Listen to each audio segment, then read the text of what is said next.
നെഞ്ചിലെന്തോ ഭാരം തോന്നിയപ്പോഴാണ് അഗ്നി കണ്ണു തുറന്നത്. നെഞ്ചിൽ കിടന്നുറങ്ങുന്നവളെ കണ്ടതും അവൻ ചിരിയോടെ നെറ്റിയിലൊന്ന് മുത്തി. ശ്രീ പതിയെ ഒന്ന് തട്ടി വിളിച്ചതും കുറുകിക്കൊണ്ട് അവിടെ തന്നെ കിടന്നു. ശ്രീ നെഞ്ചിൽ തല ഉരുട്ടിക്കൊണ്ട് അവളൊന്ന് മൂളി. അവൻ ചിരിയോടെ പിന്നെയും വിളിച്ചു. എന്താ ദേവേട്ടാ? എഴുന്നേൽക്ക് പെണ്ണേ. സമയം കണ്ടോ നീ? അവൻ ഫോൺ ടേബിളിൽ നിന്ന് എടുത്ത് കാണിച്ചു കൊടുത്തു. അയ്യോ! അവൾ ചാടി എഴുന്നേറ്റു. സമയം 8 മണിയായിരിക്കുന്നു. ഇത്രയും സമയം ഉറങ്ങിയോ? എന്ന് ഞാൻ ഫ്രഷായിട്ട് വരാം. ലച്ചു വേഗം ഫ്രഷാകാൻ പോയി. അഗ്നി ഫോൺ എടുത്ത് സ്റ്റീഫന് കോൾ ചെയ്തു. ഹലോ സ്റ്റീഫ. സർ, ഞാൻ അവനെ അഡ്മിറ്റ് ചെയ്തു. അവിടെ നിൽക്കേണ്ട ആവശ്യമില്ല, തിരിച്ചു വന്നു. Okay sir. അയാളുടെ ഫോൺ കൊടുത്തേക്ക്. ശരി സർ. അഗ്നി ഫോൺ കട്ട് ചെയ്ത് ടേബിളിൽ വെച്ചു. അപ്പോഴേക്കും ലച്ചു ഫ്രഷായി വന്നു. ദേവേട്ട, ഫ്രഷായി വാ, ഞാനിവിടെ വെയിറ്റ് ചെയ്യാം. അവൻ വേഗം ഫ്രഷാകാൻ പോയി. ലച്ചു ബെഡിലിരുന്നു.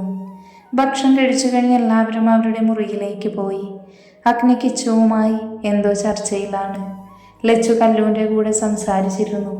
കുറച്ചു കഴിഞ്ഞ് മുറിയിലേക്ക് വന്നു. അഗ്നി വരാത്തത് കൊണ്ട് അവൾ ഫോൺ നോക്കി കിടന്നു. എപ്പോഴോ ഉറങ്ങിപ്പോയി. എന്നാ ഗുഡ് നൈറ്റ്. Good night. കിച്ചുവിനോട് പറഞ്ഞ് അഗ്നി മുറിയിൽ വന്ന് ഡോറ് തുറന്നു. അകത്തേക്ക് കയറിയതും ബെഡിൽ കിടന്നുറങ്ങുന്ന ലച്ചുവിനെ കണ്ട് അവൻ ഫ്രഷാകാൻ പോയി.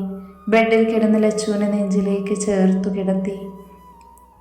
രേഷ്മ രോഹിത്തില്ലാത്തത് കൊണ്ട് സമയം പോലും നോക്കാതെ കറങ്ങി നടക്കുവാണ്. ഏത് ഒരുത്തനോടൊപ്പം സമയം ചിലവഴിക്കുവാണ്.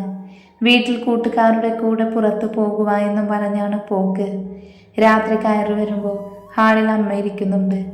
അവളൊന്ന് പരുങ്ങിയെങ്കിലും വേഗം ചിരിയോടെ കയറി വന്നു. എന്താ അമ്മ ഇവിടെ ഇരിക്കുന്നേ? തലയ്ക്ക് കൈ കൊടുത്തിരിക്കുന്ന അമ്മയുടെ അടുത്തേക്കിരുന്നു. മുഖം ഉയർത്തി നോക്കിയതും രേഷ്മ ഞെട്ടിപ്പോയി. കരഞ്ഞു വീർത്ത മുഖം, കണ്ണുകൾ ചുവന്നിരിക്കുന്നു. എന്താ അമ്മേ? രോഹിത്, അവനൊരു ആക്സിഡൻറ്റ്. അയ്യോ, എപ്പോ? അറിയില്ല, കുറച്ചു മുൻപ് വിളിച്ചു പറഞ്ഞതാ. എവിടെയെന്ന് പറഞ്ഞോ? ഇല്ല, ഇങ്ങോട്ട് മാറ്റാന്നാ പറഞ്ഞേ. ആണോ? എനിക്കവനെ കാണാതെ സമാധാനവും ഇല്ല. അമ്മയ്ക്കറിയാതെ ഞാനൊന്ന് വിളിച്ചു നോക്കട്ടെ, എന്നിട്ട് നമുക്ക് നോക്കാം. രേഷ്മ ഫോണെടുത്ത് രോഹിത്തിനെ വിളിച്ചു. ഹലോ. ഹലോ, ഞാൻ നരേഷ. ആ ഡാഡി എവിടെയാ? ഏത് ഹോസ്പിറ്റലാ? അത് അവിടെ എന്താ? ഒരു മീറ്റിംഗ് ഉണ്ടായിരുന്നു. ഞാൻ അമ്മയും കൊണ്ട് അങ്ങോട്ട് വരാം. ഏയ്, അത് വേണ്ട, നാളെ അവിടെയുള്ള ഹോസ്പിറ്റലിലേക്ക് മാറ്റാമെന്ന് പറഞ്ഞിട്ടുണ്ട്. ഇപ്പം എങ്ങനെയുണ്ട്? കുഴപ്പമൊന്നുമില്ല. എന്നാ ഓക്കെ. അവൾ കോള് കട്ട് ചെയ്ത് അമ്മയെ നോക്കി. അമ്മേ, കുഴപ്പമില്ല, നാളെ ഇങ്ങോട്ട് മാറ്റാമെന്നാ പറഞ്ഞേക്കുന്നേ. എന്നാലും പ്രശ്നമൊന്നുമില്ല, നമുക്ക് നാളെ കാണാം. ഇപ്പം അമ്മ പോയി കിടക്ക്. എനിക്ക് വയ്യ. അമ്മ വാ, ഞാൻ മുറിയിലാക്കാം. മുറിയിലേക്ക് കൊണ്ടുവന്നാക്കി ബെഡിൽ കിടത്തിയിട്ട് അവൾ പുറത്തേക്ക് ഇറങ്ങി. മുറിയിലേക്ക് ചെന്നതേ അവൾ ബെഡിലേക്ക് വീണു. പിന്നെ ഫോൺ എടുത്ത് കോൾ ചെയ്തു. ഹേയ് അണി, രോഹിത് ആക്സിഡൻ്റായി ഹോസ്പിറ്റലിലാണ്. നാളെ ഇവിടെയുള്ള ഹോസ്പിറ്റലിലേക്ക് മാറ്റും. ഞാൻ നോക്കട്ടെ, ഉറപ്പില്ല. Okay, good night. Call cut ചെയ്ത് ഫോൺ ടേബിളിൽ വെച്ച് പിന്നെ എഴുന്നേറ്റ് വാഷ്റൂമിലേക്ക് പോയി. ഫ്രഷായി വന്ന് കിടന്ന് കുറച്ച് കഴിഞ്ഞതേ അവൾ ഉറങ്ങിപ്പോയി. വിദ്യയെ ഹാളിൽ നിന്ന് ശിവൻ ഉറക്കെ വിളിച്ചതും അടുക്കളയിൽ നിന്ന് വിദ്യ അങ്ങോട്ട് വന്നു. എന്താ? രോഹിത് ഹോസ്പിറ്റലിലാണ്, ആക്സിഡൻ്റ് ആയെന്ന്. അയ്യോ, എന്നെ ഇപ്പോൾ രേഷ്മ വിളിച്ചു പറഞ്ഞതാ. ആണോ? നമുക്ക് അവിടം വരെ പോയാലോ? ഇവിടെ സിറ്റി ഹോസ്പിറ്റലായിരുന്നു, ഇപ്പോൾ ബാംഗ്ലൂരിലേക്ക് കൊണ്ടുപോയി. ആണോ? എന്നാൽ ബാംഗ്ലൂരിലേക്ക് പോയാലോ? നമുക്ക് നോക്കാം. അവനെവിടെ? ഓ, രാവിലെ എഴുന്നേറ്റ് കുളിയും കഴിഞ്ഞ് പോകുന്ന പോക്ക് കണ്ടു. അവനിപ്പോൾ മിണ്ടുന്ന പോലും ഇല്ലല്ലോ. ഇല്ല, ആ പെണ്ണിനെ കെട്ടിച്ചു വിട്ടത് അവന് പിടിച്ചിട്ടില്ല. ചായ എടുക്കട്ടെ? എടുത്തോ, എനിക്ക് കമ്പനി വരെ ഒന്ന് പോകണം. വിദ്യ അയാളെ നോക്കിയിട്ട് അടുക്കളയിലേക്കൊന്ന് പോയി. ലച്ചു കോളേജിൽ പോകാൻ റെഡിയാകുവാണ്. ഡ്രസ്സ് മാറി പുറത്തേക്ക് വന്നതും അഗ്നി ലാപ്പിൽ എന്തോ ചെയ്തുകൊണ്ടിരിക്കുക. ദേവേട്ടാ. ആ, ഞാൻ റെഡിയായി, നമുക്കിറങ്ങാം. 1 മിനിറ്റ്. ഓക്കെ. ലച്ചു ബാഗ് എടുത്തെല്ലാം ഉണ്ടോ എന്ന് നോക്കി. അപ്പോഴേക്കും അഗ്നി ലാപ്പ് ബാഗിൽ വെച്ചു. വാ. ലച്ചുവിനെയും കൂട്ടി അവൻ താഴേക്ക് നടന്നു. കിച്ചുവും കല്ലുവും ടേബിളിൽ ഇരിക്കുന്നുണ്ട്. ആ, നിങ്ങൾ വന്നോ? ബ്രേക്ക്ഫാസ്റ്റ് കഴിക്കാം. ദേവിയമ്മ പറഞ്ഞതും അവർ ഇരുന്നു. അപ്പോഴേക്കും അച്ഛന്മാരും വന്നു. അമ്മയും അച്ഛനും കഴിച്ചോ ദേവി? ആ, കഴിച്ചു. എല്ലാവരും ഭക്ഷണം കഴിക്കാനിരുന്നു. കഴിച്ചു കഴിഞ്ഞ് അച്ഛന്മാർ എവിടേക്കോ പോയി. ലച്ചു, കല്ലു, നിങ്ങൾ ഡ്രൈവർ കൊണ്ടുവിടും. ആ ഏട്ടാ. എന്നാൽ ഞങ്ങൾ ഇറങ്ങുക. അഗ്നി ലച്ചുവിൻ്റെ അടുത്തേക്ക് വന്ന് ചേർത്ത് പിടിച്ചു. സൂക്ഷിച്ചു പോവണം. കല്ലു, നിന്നോടുകൂടെയാ? ആ ഏട്ടാ. എന്നാൽ ഞങ്ങൾ ഇറങ്ങുക. അഗ്നിയും കിച്ചുവും കമ്പനിയിലേക്കും കല്ലുവും ലച്ചുവും കോളേജിലേക്കും പോയി. വർമ്മ ഗ്രൂപ്പ്. അഗ്നിയുടെ കാറ് വന്ന് നിന്നതും ഗാർഡ്സ് വന്ന് ഡോറ് തുറന്നു കൊടുത്തു. അവനിറങ്ങി മുന്നോട്ട് നടന്നു. പുറകെ കിച്ചുവും. എല്ലാവരും അവരെ വിഷ് ചെയ്തു. തിരിച്ചു തലയാട്ടി അഗ്നി അവൻ്റെ ക്യാബിനിലേക്ക് കയറിപ്പോയി. കിച്ചു അവൻ്റെ ക്യാബിനിലേക്കും. റിയ വേഗം അഗ്നിയുടെ ക്യാബിനിലേക്ക് വന്നു. Good morning sir. Morning sir. Sharp 11 o'clock hotel paradise DK ഗ്രൂപ്പായിട്ട് മീറ്റിംഗ്. ഓക്കെ, അതിൻ്റെ ഫയൽ റെഡിയല്ലേ? Yes sir. പോയി എടുത്തിട്ട് വാ. സർ. റിയ വേഗം പുറത്തേക്ക് പോയി. അഗ്നി കിച്ചുവിനെ കോൾ ചെയ്തു. കുറച്ചു കഴിഞ്ഞ് കിച്ചു അങ്ങോട്ട് കയറി വന്നു. അഗ്നി, DK ഗ്രൂപ്പ് മീറ്റിംഗ് 11 മണിക്കാണ്. നീയും ഉണ്ടാവണം. ഓക്കെ. ആദ്യം കാർത്തി, 2 പേരെയും വിളിക്ക്. അവൻ ഫോൺ എടുത്ത് 2 പേരെയും വിളിച്ചു. കുറച്ചു കഴിഞ്ഞ് 2 എത്തി. വാതിൽ തുറന്ന് അകത്തേക്ക് വന്നു. എന്താ വിളിച്ചേ? ഇരിക്കൂ. ആദി, കാർത്തി, സോറി. എന്തിന്? കുറച്ച് ബിസിയായി പോയി. അതുകൊണ്ട് നിങ്ങളെ ഒന്ന് കാണാനോ സംസാരിക്കാനോ ടൈം കിട്ടിയില്ല. അല്ലെങ്കിലും ഞങ്ങൾ ആരാ? ഡാ, അങ്ങനെയല്ല. നിങ്ങൾക്കറിയാലോ, കുറച്ചായിട്ട് പണി കിട്ടിക്കൊണ്ടിരിക്കുക. അവരെ ഒന്ന് ഒതുക്കാൻ പോയതാ. നിനക്ക് ഞങ്ങളെ കൂടെ വിളിക്കാമായിരുന്നു. അടുത്ത പ്രാവശ്യം വിളിക്കാമേ. ഓ, ഞാൻ ആകെ പതിർന്നിരിക്കുമായിരുന്നു. ഇപ്പോഴാണ് ഓക്കെ ആയത്. അറിഞ്ഞു. ആ പന്നമോൻ കിടന്നുപോയോ? കുറച്ച് നാൾ മാത്രം. അത് കഴിഞ്ഞ് പണിയായി വരൂലേ? ഉറപ്പാണ്. അപ്പം എന്താ പ്ലാന്? തൽക്കാലം അവൻ്റെ പുറകെ ആളുണ്ട്. അവൻ എന്തെങ്കിലും ചെയ്യാൻ ഇപ്പോൾ പറ്റില്ല. പക്ഷെ അവൻ്റെ അപ്പൻ, അയാൾ പണി തരും. എന്തായാലും എല്ലാവർക്കും സെക്യൂരിറ്റി ടൈറ്റ് ആക്കണം. അതെ, അത് നല്ലതാ. പണി എങ്ങനെ വരുമെന്ന് പറയാൻ പറ്റില്ലല്ലോ. എന്നാൽ ഞങ്ങൾ അങ്ങോട്ട് ചെല്ലട്ടെ. കുറച്ച് പണിയുണ്ട്. ഞാനും ഇവനൊരു മീറ്റിങ്ങിന് പോവാം. നിങ്ങളുടെ കണ്ണുണ്ടാവണം. Okay sir. പോടാ. എന്നാ ഓക്കെ. അവർ പുറത്തേക്ക് പോയി. അഗ്നിയും കിച്ചുവും മീറ്റിംഗ് കാര്യങ്ങൾ ചർച്ച ചെയ്തുകൊണ്ടിരുന്നു. കോളേജിൽ ഗേറ്റ് കടന്ന് അകത്തേക്ക് കയറുമ്പോൾ ചുറ്റും നോക്കിയാണ് കല്ലു നടക്കുന്നേ. നീ എന്താ നോക്കുന്നേ? അവർ വന്നോ ഇന്ന്? മിക്കവാറും ക്യാൻറ്റീനിൽ ഉണ്ടാവും. അതെ, അല്ലാതെ വേറെ എവിടെ പോകാൻ? എന്ന് അങ്ങോട്ട് പോയി നോക്കാം. അവർ നേരെ ക്യാൻറ്റീനിലേക്ക് നടന്നു. അവിടെ ചെന്നപ്പോൾ രണ്ടും കുത്തി നിറയ്ക്കുന്നുണ്ട്. പരസ്പരം നോക്കി ചിരിച്ചിട്ട് അവിടേക്ക് നടന്നു.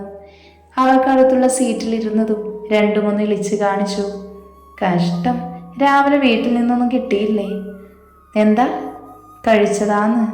എന്നിട്ടാണോ വലിച്ചു കയറ്റുന്നേ? അത് പിന്നെ വിശന്നപ്പോ. വയറ്റിലൊക്കെ കൊക്കപ്പുഴു ഉണ്ടല്ലോ, ഞാൻ മറന്നുപോയി. അതെ അതെ, നീയും ഇവളെ പോലെ ആയല്ലോ മായേ. അത് പിന്നെ. പോടി, ഞാനൊന്നുമല്ല അവളെ അങ്ങനെ ആക്കിയത്. പിന്നെ വേറെ ആരാ?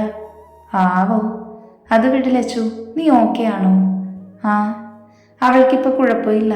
ഏട്ടൻ 2 ദിവസം അവളുടെ കൂടെ ഉണ്ടായിരുന്നല്ലോ. എന്നാലും ആരാടി ഇതിനൊക്കെ പുറകിൽ? ബിസിനസ് ശത്രുക്കൾ എന്നാ പറഞ്ഞേ, വേറൊന്നും അറിയില്ല. അതെ, പുതിയ പ്രൊജക്റ്റ് കിട്ടിയില്ലേ, അതിൻ്റെ ബാക്കിയാ. നിനക്കെങ്ങനെ അറിയാം? അത് ചോദിക്കാനുണ്ടോ? ഏട്ടൻ പറഞ്ഞതാ. ഓ, അത് ഞാൻ മറന്നു. ഇവർ ലബ്ബാണല്ലോ അല്ലേ? നിനക്കൊന്നും ഇല്ലാത്തതിൻ്റെ കുഴപ്പമാണ്. ഓ വേണ്ടായേ, ഇപ്പോഴല്ലേ സമയമാകുമ്പോൾ നിനക്കൊക്കെ കിട്ടിക്കോളും. നമുക്ക് ക്ലാസ്സിൽ പോകാം. അതെ, ഇപ്പോൾ ഫസ്റ്റ് ബെല്ലടിക്കും. വേഗം വാ. അവർ ക്യാൻറ്റീനിൽ നിന്ന് എഴുന്നേറ്റ് ക്യാഷ് കൊടുത്ത് ക്ലാസ്സിലേക്ക് നടന്നു. രോഹിത്തിനെ ബാംഗ്ലൂർ മിംസ് ഹോസ്പിറ്റലിൽ മാറ്റിയിരുന്നു. 2 കൈയും കാലും ഒടിഞ്ഞ് തൂങ്ങിയിരുന്നു. തലപൊട്ടിയിട്ട് സ്റ്റിച്ചുണ്ട്. അവനെ കൊണ്ടുവന്നതറിഞ്ഞതും ഹോസ്പിറ്റലിലേക്ക് പോകാൻ തുടങ്ങുവാണ് രേഷ്മയും യാമിനിയും. അമ്മ ഇറങ്ങാം. ആ പോകാം.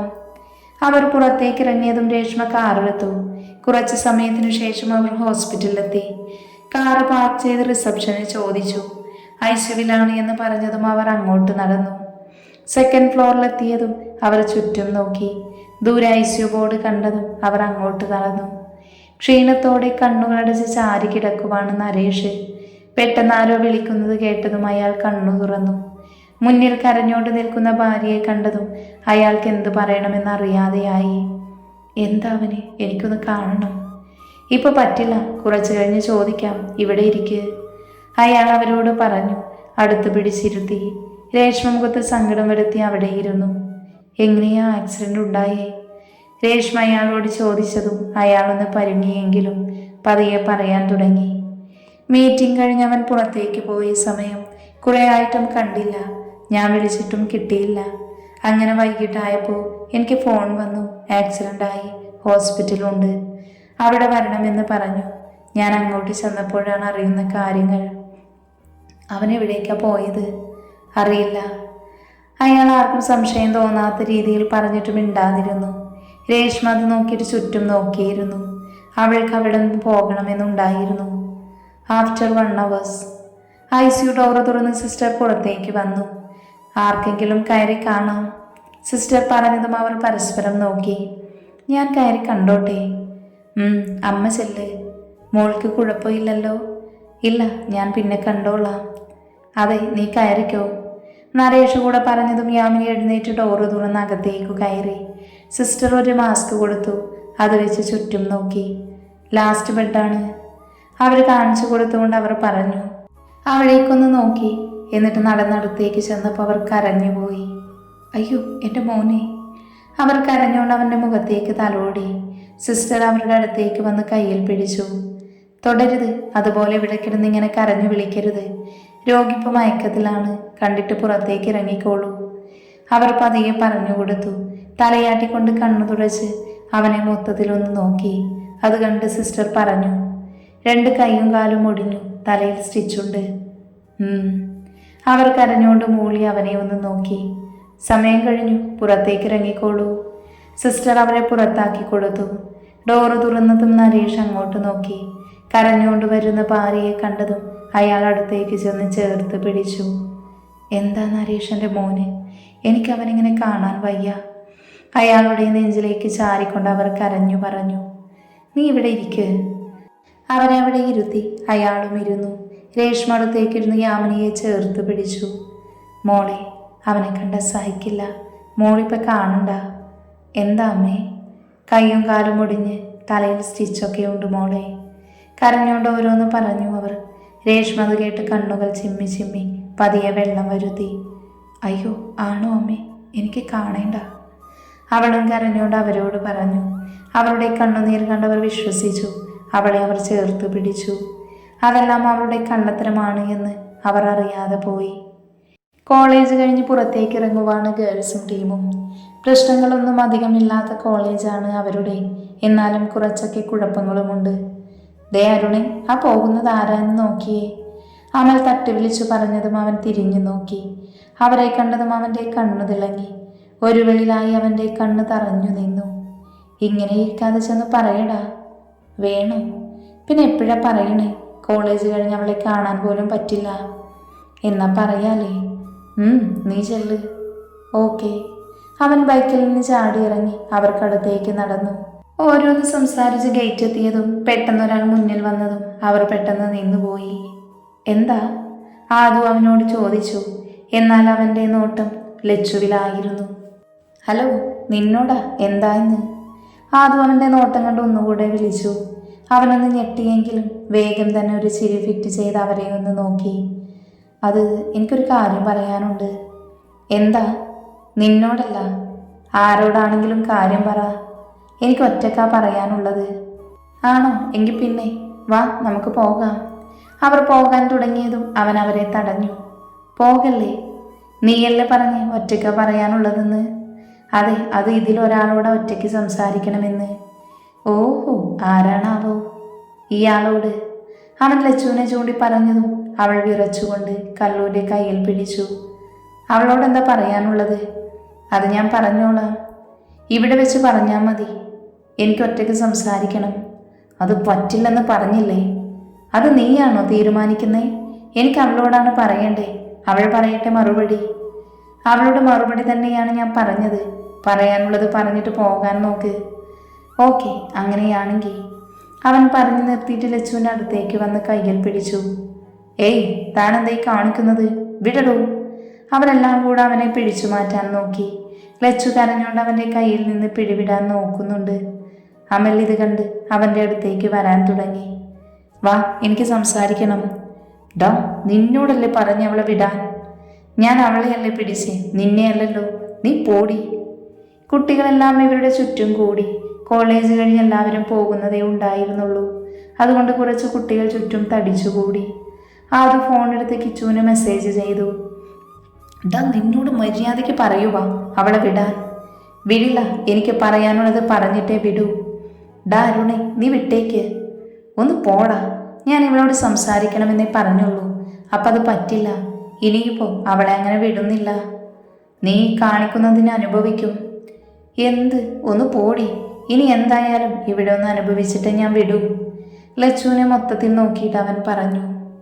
ഡാ. കല്ലു അവനെ നോക്കി അലറി. അപ്പോഴേക്കും അരുണിൻ്റെ കൂട്ടുകാർ ദീപവും അഖിലും അമലും അവർക്കടുത്തേക്ക് വന്നു. ഡാ, ഇവരെ പിടിച്ചു മാറ്റിക്കോ, എനിക്കിവളെ മാത്രം മതി. അരുൺ പറഞ്ഞതും അവരെല്ലാവരും ഇവരെ പിടിച്ചു മാറ്റി. ഡാ, വിടടാ. എല്ലാവരും അവരുടെ കയ്യിൽ നിന്ന് പിഴഞ്ഞു മാറിക്കൊണ്ട് ലച്ചുവിനെ വിളിച്ചു. പ്ലീസ് എന്നെ വിട്. ലച്ചു അവൻ്റെ നെഞ്ചിൽ പിടിച്ചു തള്ളി മാറ്റാൻ നോക്കി. അവൻ അവളെ കെട്ടിപ്പിടിച്ച് 2 കൈയും ബാക്കിലേക്ക് ലോക്കാക്കി വെച്ചു. ഇപ്പം എനിക്ക് നിന്നെ ഒന്ന് കിസ് ചെയ്യണം. ഡാ, അവളെ വിടാനാ പറഞ്ഞത്. ആദു അലറിക്കൊണ്ട് അവനോട് പറഞ്ഞു. ഇല്ല, അവളെ ഞാനൊന്ന് ടെസ്റ്റ് ചെയ്ത് നോക്കിയിട്ട് വിടാം. ചെറ്റെ, നിന്നെ ജീവനോടെ വിടില്ല. കല്ലു അവനോട് പറഞ്ഞു കരഞ്ഞു. പ്ലീസ് അവളെ വിട്. വായി കരഞ്ഞുകൊണ്ട് അവളെ പിടിച്ചു വെച്ചവനോട് പറഞ്ഞു. ആരും അവരുടെ അടുത്തേക്ക് വന്നില്ല, ചുറ്റും കൂടി നിന്നതല്ലാതെ. ലച്ചൂറൊക്കെ അലറി കരഞ്ഞു. അവൻ്റെ മുഖം അവളുടെ കഴുത്തിലായി പൂഴ്ത്തി വെച്ചു. അവളുടെ ഗന്ധം മൂക്ക് വിടർത്തി വലിച്ചെടുത്തു. നീ എന്നെ മത്തു പിടിപ്പിക്കുന്നു. അവളുടെ കഴുത്തിൽ ചുംബിച്ചുകൊണ്ട് അവൻ പറഞ്ഞു. ലച്ചു അലറി കരഞ്ഞതും ബാക്കിയുള്ളവരും കരഞ്ഞുപോയി. എന്നെ വിട് പ്ലീസ്. വിടാം, ഞാനൊന്ന് അനുഭവിച്ചിട്ട്. അവൻ അവളുടെ കഴുത്തിൽ മുഖാമർത്തി വെച്ചു. കോളേജ് ഗേറ്റ് കടന്ന് 2 കാറ് ചീറിപ്പാഞ്ഞു വന്നു. കാറ് നിർത്തി കുട്ടികൾ കൂടി നിൽക്കുന്നതിന് അടുത്തേക്ക് അവൻ ഓടി. ചുറ്റും നിൽക്കുന്നവരെ തട്ടിമാറ്റി അവർ വന്നതും കണ്ടത് ഇതാണ്. അവൻ്റെ മുഖം വന്യമായി. അവൻ ഓടി വന്ന അരുണിനെ ചവിട്ടി വീഴ്ത്തി. അവൻ താഴേക്ക് വീണതോടൊപ്പം ലച്ചു അവൻ്റെ കയ്യിൽ നിന്ന് വഴുതി വീണു. അരുണിനെ ചവിട്ടിയത് കണ്ട് അവൻ്റെ കൂട്ടുകാർ അവൾക്കടുത്തേക്ക് വന്നു. അപ്പോഴേക്കും അഗ്നി ലച്ചുവിനെ പിടിച്ചെഴുന്നേൽപ്പിച്ചു. അവനെ കണ്ടതും അവൾ കരഞ്ഞുകൊണ്ട് കെട്ടിപ്പിടിച്ചു. ദേവേട്ട. അവളെ നെഞ്ചിലേക്ക് ചേർത്ത് പിടിച്ചുകൊണ്ട് അവൻ അവളെ തലോടി. ഒന്നുമില്ല, ഞാൻ വന്നില്ലേ. അപ്പോഴേക്കും താഴെ വീണവൻ അവൻ്റെ കൂട്ടുകാർ പിടിച്ചെഴുന്നേൽപ്പിച്ചു. ആ സമയം കണ്ടത് ഇതായിരുന്നു. ഡാ. അരുൺ അലറിക്കൊണ്ട് അവരുടെ അടുത്തേക്ക് വന്നു. അപ്പോഴേക്കും സൈഡിൽ നിന്ന് അവന് ചവിട്ടു കിട്ടി. അവൻ ദൂരേക്ക് തെറിച്ചു വീണു. അത് കണ്ട് അവൻ്റെ കൂട്ടുകാരും അടിച്ചു. അടിച്ചാളുടെ അടുത്തേക്ക് വന്നു. പിന്നങ്ങോട്ട് കൂട്ടത്തല്ലായിരുന്നു.